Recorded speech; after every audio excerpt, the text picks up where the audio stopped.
Segunda parte do consultório, tempo agora para falarmos da especialidade de oftalmologia. Se tiver dúvidas, pode tirá-las na terceira parte do consultório, pode continuar a ligar 225 083 204. Pode também enviar a sua pergunta por escrito para consultorio@portocanal.pt. Falamos agora sobre uma patologia muito ligada à diabetes, que pode ser uma complicação relacionada com essa doença, que é a retinopatia diabética. Cumprimentar a nossa segunda convidada desta tarde, a doutora Bernadette Pessoa, oftalmologista. Olá, muito boa tarde. Doutora, que características específicas tem então esta patologia que resulta de uma complicação ou de uma evolução, vamos dizer assim, da própria diabetes, não é? Sim, é uma das mais importantes complicações da diabetes, uma complicação microvascular, basicamente, que é no fundo, no que se resume toda a diabetes, que é ao nível vascular. E a retinopatia diabética particularmente, há várias complicações da mesma que podem levar muito seriamente ao comprometimento da visão, nomeadamente por duas complicações majores, que são o edema macular diabético e a retinopatia diabética proliferativa. E em termos de números, nós temos cerca de 400 milhões de pessoas com diabetes no mundo, neste momento. E isso é uma doença altamente prevalente, sistémica, não é só ocular, mas o olho tem muita importância, a visão tem uma importância muito grande para as pessoas. De que forma é que, vamos recordar mais ou menos o que é a diabetes, então, para que possamos perceber porque é que está relacionada uma coisa com a outra, não é? Sim, a diabetes resume-se de facto a uma hiperglicemia crónica, que é a base de toda a patologia. No olho, como em todos os outros órgãos, portanto, ao nível vascular, acaba por haver um comprometimento dos pequenos vasos e aí eles começam a perder a sua capacidade de contenção, deixar passar fluido para o tecido, neste caso retiniano, e o edema macular vai provocar perda de visão na parte central, na área macular, que é a parte mais importante e mais nobre e mais importante em termos de visão. Para além disso, estes vasos perdem a sua capacidade de se manter abertos, portanto colapsam mais facilmente.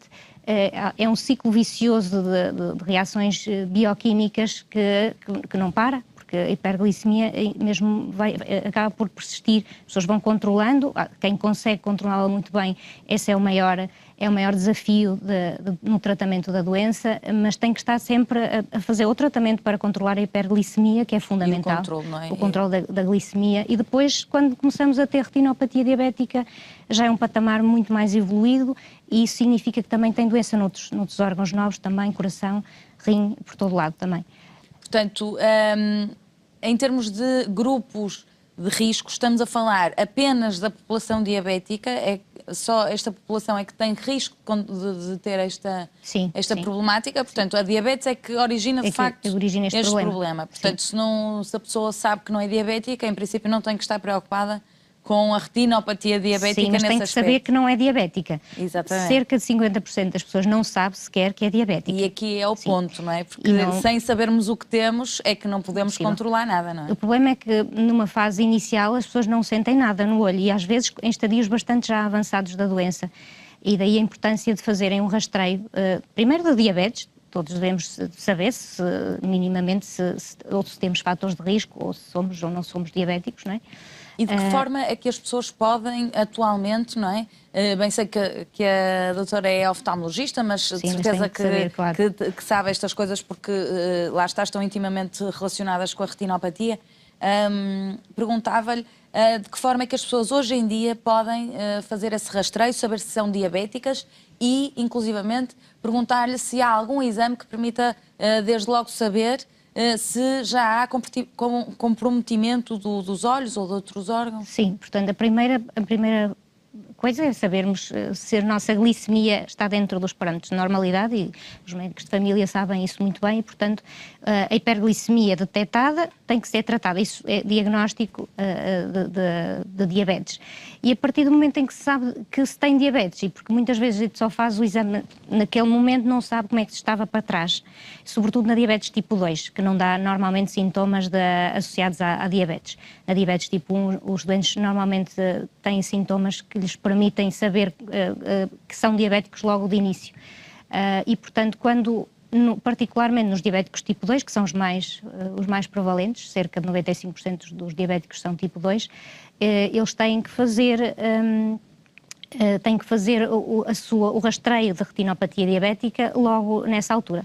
Cerca de 20% dos doentes já têm lesões sem saberem. Portanto, isso está mais ou menos conhecido. Não quer dizer que já necessitem de tratamento, mas a primeira abordagem é saber se tem retinopatia diabética. Ao saberem se tem retinopatia diabética, mas isso tem que ser sempre com uma consulta de oftalmologia, através da observação do fundo do olho, de preferência sob dilatação. E, portanto, os doentes, quando vão a uma consulta de oftalmologia, sabendo que são diabéticos, já devem vir preparados para esse exame, que implica a dilatação pupilar, vai-lhe tirar alguma visão depois para ir para casa e para poder conduzir. E às vezes os doentes vão à consulta e levam o carro, e isso às vezes limita um bocadinho a observação como deve ser. E eles devem saber que é a nossa obrigação fazer a dilatação pupilar e fazer uma observação do fundo ocular dessa mesma maneira. A partir daí, esse é o exame fundamental, para além de todo o exame oftalmológico normal, ver visões, etc. Mas facilmente, sim, para vocês, sim, é feito um diagnóstico, muito fácil, não é? Depois de a causa estar encontrada e se fazer esse diagnóstico, que tratamentos existem, se é que existe algum? Perguntava-lhe também se há forma de reverter na totalidade uma retinopatia diabética. E, portanto, para elucidarmos lá para casa, porque parece-me a mim que há danos que são irreversíveis. Sim, não é? Sim. É de facto uma doença progressiva, daí que quanto mais cedo a detectemos, evitamos que lesões mais complicadas se venham a desenvolver. E não é só a dificuldade de tratar, é a agressividade dos tratamentos. Quando detectamos a doença inicialmente, para além de conseguirmos mobilizar o doente para um estilo de vida diferente, tentar fazê-lo perceber de que tem que tentar controlar a sua hiperglicemia, embora na maior parte das vezes acho eu que eles têm essa responsabilidade, embora nem todos. E depois, quando detectadas as lesões que precisam de tratamento, aí é que é um problema. Há 3 grandes linhas de tratamento. O laser, que já vai sendo colocado numa segunda linha atualmente, para o edema macular diabético, a tal existência de fluido no espaço intersticial que passa dos vasos para o tecido retiniano. Para o edema macular diabético central, atualmente o tratamento standard é com injeções intravítreas, que são muito caras, implicam tratamentos recorrentes, pode ser necessário tratar mensalmente, ora um olho, ora o outro. Às vezes os doentes nos hospitais mais periféricos não têm a possibilidade de fazer esses tratamentos lá, têm que se deslocar várias vezes por mês a hospitais centrais, por exemplo, Trás-os-Montes, dispendioso. Eles normalmente não vão sozinhos, implica levar alguém com eles. Além disso, depois há outra questão relacionada com ainda um estadio mais avançado, que já implica cirurgia, porque esta doença microvascular, a saída de fatores inflamatórios para a retina, para a cavidade vítrea, porque o olho é uma esfera para onde podem haver proliferações de vasos e de fibrose, isso leva a complicações que muitas vezes muito difíceis de resolver. Primeiro, esses vasos, neovasos, que se formam para tentar compensar a não vascularização, sobretudo das zonas periféricas e não só, da retina que não está a ser bem vascularizada. É uma forma reativa que o nosso corpo tem de responder e de tentar compensar este problema. A intenção é boa, mas as consequências são tão ou mais negativas que a própria doença. Portanto, esses vasos têm mais tendência para sangrar, dão origem a uma coisa que nós chamamos de hemovítrio, sangue dentro da cavidade vítrea, que o pacifica completamente a visão dos doentes, embora possa não... Depois o grau da pacificação de visão depende um bocadinho, de visão turva. Porque há pouco quando falávamos que não havia sinais nem sintomas, até a situação já estar bastante avançada, estamos a falar de uma cegueira, uma eventual cegueira e perda de visão muito considerável, não é? Sim. Quando entramos neste patamar da neovascularização, que é outra complicação para além do edema macular diabético, muitas vezes temos que operar, fazer uma intervenção cirúrgica para remover esse sangue, para remover as membranas que às vezes se formam decorrentes dessa proliferação fibrovascular. É uma cirurgia extremamente complexa. Dentro das vitrectomias, que é o nome da cirurgia que se realiza por muitas razões, descolamentos de retina, etc., a retinopatia diabética pode ser extremamente complexa e podemos às vezes ter inclusivamente descolamentos de retina tracionais por essas proliferações que entram para dentro da cavidade vítrea e temos que tentar removê-las e aplanar a retina, etc., mas muitas vezes a retina chega a um estadio tal de lesão que mesmo que nós consigamos um aspecto minimamente razoável, então não vê. E, portanto, nessa parte ou fase já não há muito a fazer em termos de função. Portanto, das suas palavras, depreendo que aqui a grande mensagem é, de facto, passar o alerta de que as pessoas têm que saber primeiro aquilo que têm, de facto, estar muito atentos à diabetes, nomeadamente, e andarem sempre com essa doença controlada para que não haja consequências mais graves, é isso? Sim, sim. E participarem no tratamento, terem alguma responsabilidade, às vezes não é fácil, os tratamentos não são fáceis. A cirurgia claro. Porque às vezes nós falamos aqui com alguma... mas leveza, isso tem leveza, não é? Isso tem solução, insulina todos os dias, mas estamos a falar de uma doença que de facto tem que estar muito controlada e qualquer situação pode resvalar em algo mais perigoso, não é?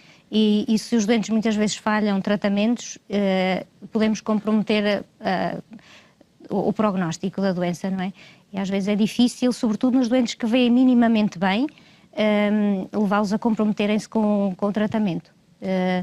Porque eles acham que estão bem e que não precisam e não querem fazer os tratamentos e depois quando a situação já é muito mais complicada nós podemos tratar, mas nunca é a mesma coisa. E a agressividade é muito maior. Às vezes nós conseguimos controlar a doença com poucas injeções ou com pouco laser, se for numa fase muito inicial, se for numa fase muito avançada às vezes não conseguimos controlar com nada ou é muito difícil ou implica tratamentos muito frequentes e agressivos e não tem nada a ver, não é? Uma coisa com a outra.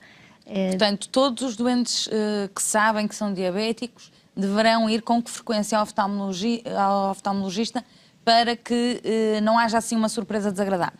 Uma vez por ano, pelo menos. Pelo menos? Pelo menos. Portanto, no diabético tipo 1, como eu disse, ele acaba por saber pelos sintomas imediatamente que é diabético, é fácil fazer o diagnóstico e nesses nós recomendamos uma primeira avaliação entre os 3 e os 5 anos após o diagnóstico e a partir daí anualmente. No diabético tipo 2, imediatamente, porque eles podem ser realmente diabéticos e ainda não saber, e a partir daí também anualmente, no mínimo. Depois o oftalmologista, dependendo do tipo de lesões que vai encontrar, ou se ele não tiver lesões, um ano a seguir para voltar a reavaliar, se tiver lesões, depende do tipo de lesões que tenha a reavaliação, mas no mínimo um ano. Já lhe aconteceu, de certeza, penso eu, alguém chegar ao consultório, não saber que é diabético e ter já a retinopatia, certo? Sim, já algumas vezes fiz o diagnóstico de diabetes àquele doente que não sabia que era diabético. E lembro-me que os casos em que isso aconteceu eram de extrema gravidade. E relativamente muito complicado a pessoa não só saber que tem aquela... problema que lhe pode originar até perda de visão significativa. Na maior parte das vezes vão ao oftalmologista porque estão a ver mal e quando se vai por retinopatia diabética ao médico, por se ver mal por essa doença é porque a situação já é muito avançada, normalmente sim. Há alguma ligação genética ou hereditária relativamente à retinopatia diabética ou, sendo que acredito que haja muitos diabéticos que não chegam a desenvolver a retinopatia, tem aqui uma carga genética ou é simplesmente a mesma carga genética da diabetes naquela família? Não, existe uma tendência familiar, mas não existe uma genética propriamente, o pai tem, o filho vai ter. Isso não existe dessa maneira, embora devem ter outro tipo de cuidado, de rastreio e no mínimo ter essa maior preocupação porque têm pessoas na família e sabem o que elas vivem. Em relação à questão da prevalência da retinopatia diabética nos doentes com diabetes, ela não é assim tão baixa, portanto cerca de um terço a um quarto dos doentes têm retinopatia diabética. Mais ou menos com com risco de perda de visão, edema macular ou retinopatia diabética proliferativa em cerca de, portanto, 1 em cada 10 doentes tem a patologia mais grave. E isso não é assim tão pouco. Em milhões, há muitos milhões, portanto, com retinopatia, nós em Portugal temos estimados cerca de 1 milhão de diabéticos, cerca de 250 mil com retinopatia diabética. Pois, lá está um quarto, não é? Sim. E depois também... Portanto, são números significativos. Sim. Importa fazer o alerta. Já tínhamos aqui explicado mais ou menos como é que esta doença pode, de facto, prejudicar o dia-a-dia das pessoas, dos pacientes. Quando começa a haver esta perda de visão específica da retinopatia, estamos a falar de uma perda de visão de fora para dentro, ou seja, de periférica para o centro do olho. Estamos a falar de perda de visão a todos os níveis. Como é que as pessoas às vezes podem, já que não sabem que são diabéticos, perceber que alguma coisa não está bem? Se for pela retinopatia, há várias formas de se manifestar. Se for por edema macular diabético, normalmente a perda de visão é central, é na zona mais nobre. E, portanto, é isso que os faz ir ao o alerta médico. É maior, sim. Não é? A visão desfocada, às vezes pensam que é dos óculos, uma coisa assim. Quando é pela retinopatia diabética proliferativa, por sangramento, se for um sangramento muito grande, pode ser ficar mesmo tudo escuro, não é? Se for por pequenos sangramentos, a pessoa pode ver umas moscas volantes, relâmpagos, associados também às trações vitreoretinianas, esse tipo de sintomas. Portanto, varia um bocadinho. Não há muito, por exemplo, no glaucoma, há a questão da perda de campo periférico e depois é que atingimos a parte central. Aqui não é tanto assim, até é mais o contrário, se calhar. Porque muitas vezes as pessoas têm esta ideia do glaucoma. Exato, e, portanto, também dizer que há aqui as devidas diferenças. Relativamente aos tratamentos, que novidades é que se fizeram sentir nos últimos tempos? Falou-me das injeções, não sei se é uma coisa relativamente recente. E quer ao nível do diagnóstico, portanto, quer ao nível do tratamento e do diagnóstico, que grandes avanços é que foram feitos nos últimos tempos e que avanços é que a doutora acha que poderão estar aí a caminho? Em termos de diagnóstico, houve agora, e está sempre a haver, a oftalmologia avança imenso em termos de tecnologia e isso ajuda-nos muito a diagnosticar e a tratar, sim. Estamos sempre desatualizados, essa é a sensação que eu tenho. E em termos de exames de diagnóstico, temos a tomografia de coerência óptica, que é atualmente o gold standard, é simples, é um exame muito simples de fazer, extremamente diferenciado em termos, é um exame relativamente caro para os dentes fazerem, mas dá-nos uma informação muito precisa da anatomia retiniana, se temos edema, é muito, aliás, não vivemos sem ele para fazer mesmo os seguimentos e os controles dos tratamentos. A angiografia fluoresceínica, que implica injeção de contraste, para saber como é que está a ser feita a perfusão do olho, era o exame que tínhamos até há pouco tempo, até uns anos atrás, ainda se faz e é importante para estadiar a doença numa fase inicial, não precisamos depois estar sempre a fazer, mas às vezes temos que repetir para ver se alguma coisa aconteceu de novo ou não. O OCT sim, o OCT tem quase sempre os dentes, em cada visita tem que fazer. Mais uma sobrecarga para os serviços, porque é sempre mais uma coisa para além da consulta. Dentro do OCT surgiu agora um outro tipo de OCT, que é o OCT angiografia, que é uma espécie de angiografia sem contraste, não invasivo, mas ainda há algumas questões por resolver, alguns artefactos que o exame dá e que temos que ainda conseguir dominar melhor, mas penso que é por aí o futuro, em relação aos exames de diagnóstico. Portanto, estamos a falar de uma patologia cujo alerta é fundamentalmente para diabéticos, para pessoas já aí acima dos 30, 35 anos. Quer dizer, se a pessoa for diabética desde cedo, tem que começar a pensar nisto, não é? Sim, nos diabéticos tipo 1 a idade é mais jovem, podem ser até mais em crianças até. Acha que este tipo de pacientes sabe exatamente que complicações, mesmo ao nível dos cuidados primários, acha que tudo é bem explicado, nomeadamente precisa controlar a diabetes porque senão vai ter isto, inclusive alguns terão, mas eu acho que só quando começam a sentir na pele o que está a acontecer é que se percebem, sim. Não é? Sim. Muito bem. Vamos seguir para um intervalo. A doutora Bernadette vai continuar connosco. vamos responder a questões e dúvidas no âmbito da especialidade de oftalmologia. Pode ligar 225 083 204. Abrimos as questões e a nossa linha telefónica a perguntas sobre a generalidade desta especialidade. Até já.